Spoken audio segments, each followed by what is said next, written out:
Hello, community members.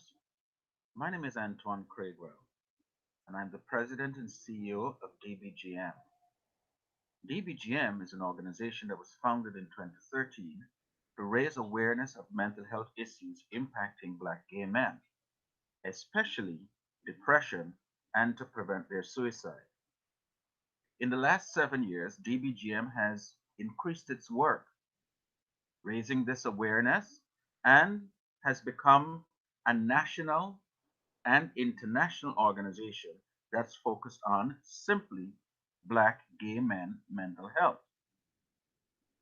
It does not assume, however, that all Black gay men are dealing with mental health issues or that all Black gay men are struggling with depression and have suicidal ideation and issues.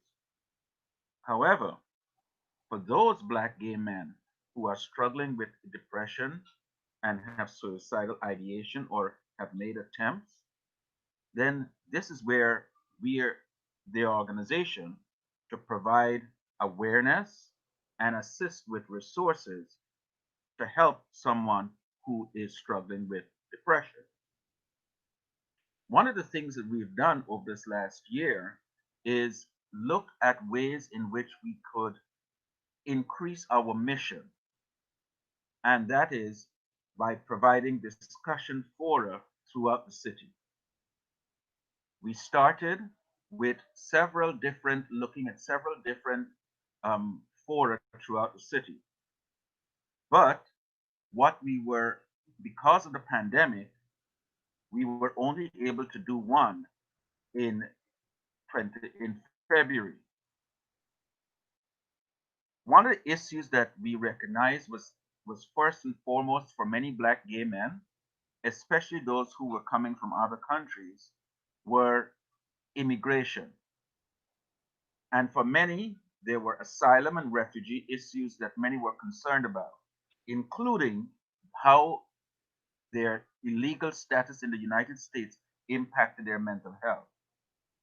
So, on February 24th, we had an immigration forum at Hostos College. Then in April, after the pandemic hit and we were all kind of paralyzed with not knowing what to do, we thought that one of the things that we could do is fall back on something that was done during the Second World War. That when parts of the United Kingdom were bombed, cities in the United Kingdom were bombed, there developed a telecommunications network where people called each other to see how they were doing, check in on them, and in a sense maintain that community. So we launched calling here for you, calling 10, which is an effort to reach out and call someone, especially someone you know who may be alone, because you calling that person may be the only voice that person is hearing, especially now that we're all locked down because of the pandemic. But then we continued, and in on May 14th this year, we launched the first of a series, a 12-week series of discussion forums. We recognize that for not just Black gay men, but for LGBT people of color, as a community, as a block, as a sub demographic, that there were specific issues that impacted each of these communities. And so we decided to focus on looking at some of the fears and some of the issues on how COVID 19 will be impacting or is already impacting LGBT people of color's mental health. Then looking and seeing the number of deaths that were occurring, especially in our communities, and not being able to mourn and say goodbye like we normally do, we many of us were turning and having virtual memorials. And we recognize that this may be an area that needs some exploring, that needs some discussion. So on May 21st, we did a discussion forum that focused on mourning virtually and how mourning virtually impacts our mental health. We also talked about our children, how are children coping during COVID 19? And one of the things we knew is that during this pandemic, there were reports of significant rise in alcohol substance use during the pandemic when many people are alone. And we wanted to be able to have a conversation about how this is impacting our mental health. We talked about race, violence, and trauma, how these three specific subject areas impact our community's mental health. And then we talked about looking at HIV. For those members of our community who are struggling with HIV and living with HIV, we wanted to talk about how the COVID pandemic is impacting and affecting members in our communities who are living with HIV. We are also aware that there are many in our communities, and now, especially because of the pandemic, who are homeless. Where are they to go? Who can they turn to for help? And what kind of relief can they have? And then, knowing also that there are many in our communities who are incarcerated, how are they coping? How are they managing? What is life like for those in our communities who are incarcerated? But then we are also concerned about the kind of foods we eat. And this is part of the issue of our climate, about the climate and the quality of foods that we get, and how food and what we eat impact our mental health. As the saying goes, you are what you eat. Then the other issue that comes up that we recognize is also important is domestic and intimate partner violence. What happens? How can we address this? How can we find relief? And how can we provide support for those who are caught up in domestic or intimate partner violence situations? And recognizing that violence does not always just mean physical violence. There is sexual violence, there's psychological violence, there's emotional violence, there's financial violence. So their violence can come in many different ways. We also decided to look at many of our elderly, how our elderly are functioning in a pandemic, in this pandemic, because we knew that prior to the pandemic, there were complaints, there were reports of many in our elderly in our communities were feeling isolated, were feeling alone, were feeling abandoned. How are they now feeling because they're now forced to be isolated even further because of the pandemic? We knew that many in our elderly communities, were able to survive, were able to get by because they were able to connect with and meet up in groups or in smaller communities. But now, because of the pandemic, they are unable to do that. And finally, on July 23rd, we were able to talk about not just the trauma that COVID-19 pandemic will impact us, but we were able to talk about looking at the shame and the stigma that comes from the pandemic, which is similar to some of the shame and stigma that accompanied the HIV pandemic, and recognizing that there may be similarities as well as there may be differences. But then the question is, how do we address those?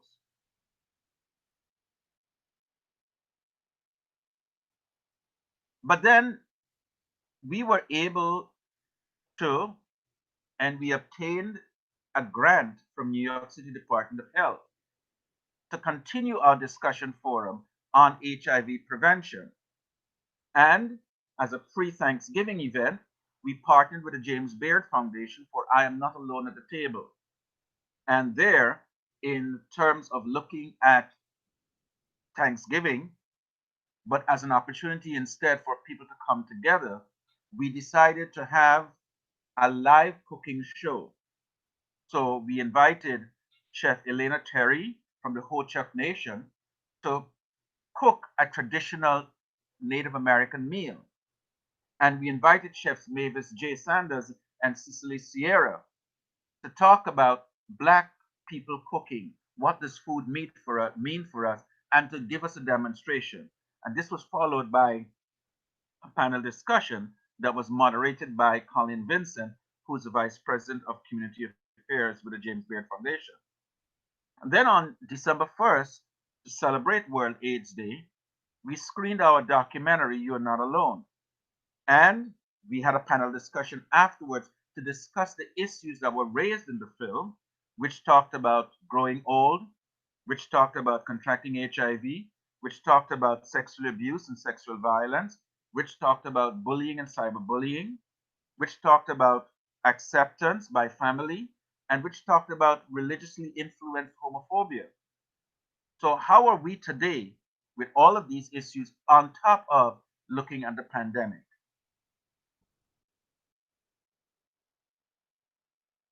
One of the things that DBGM has been successful at doing is the In My Mind conference.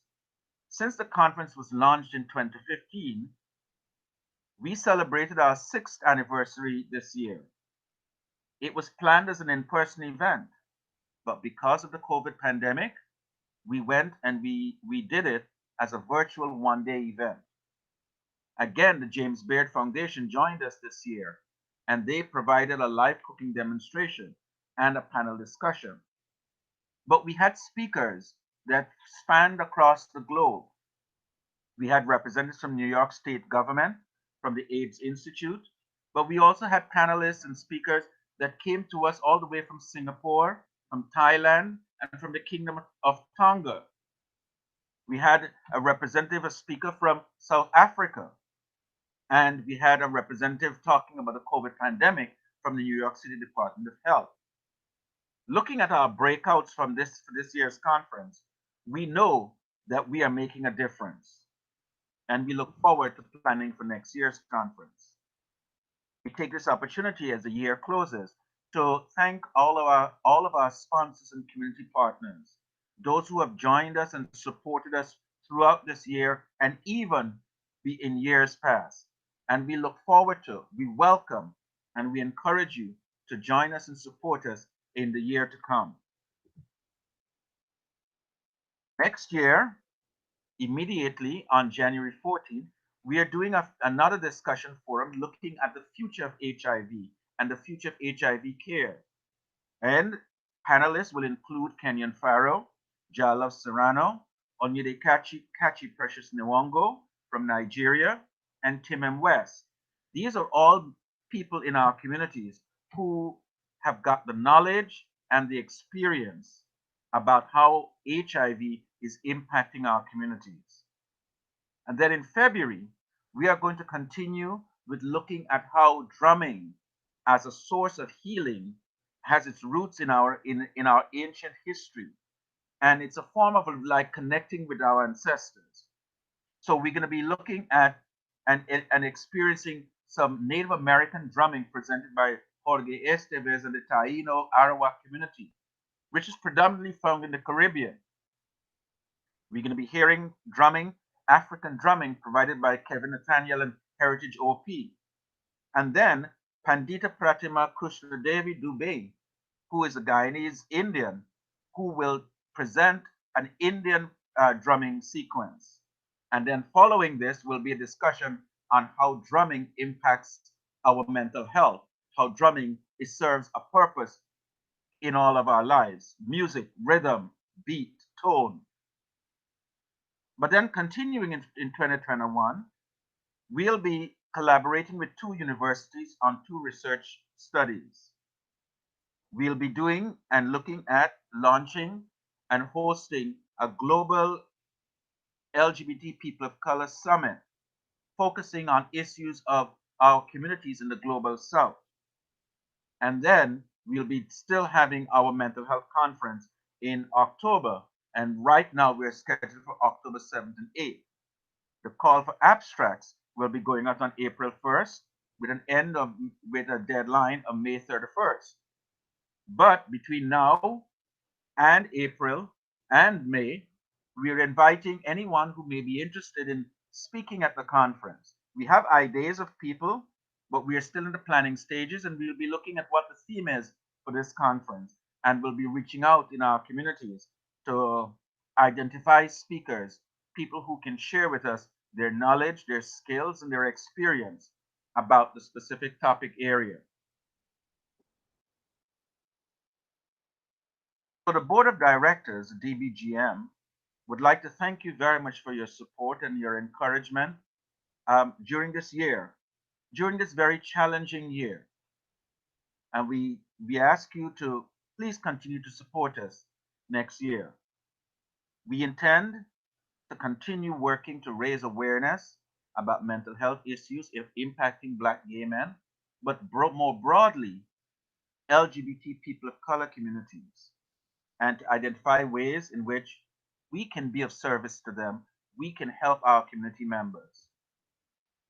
Once again, thank you very much, and we look forward to seeing you online or in person in 2021 and beyond.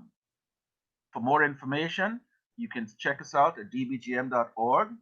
For more information about the In My Mind conference, you can go to inmymindconference.com, or to see the trailer for the documentary, You Are Not Alone, at yana-thefilm.com.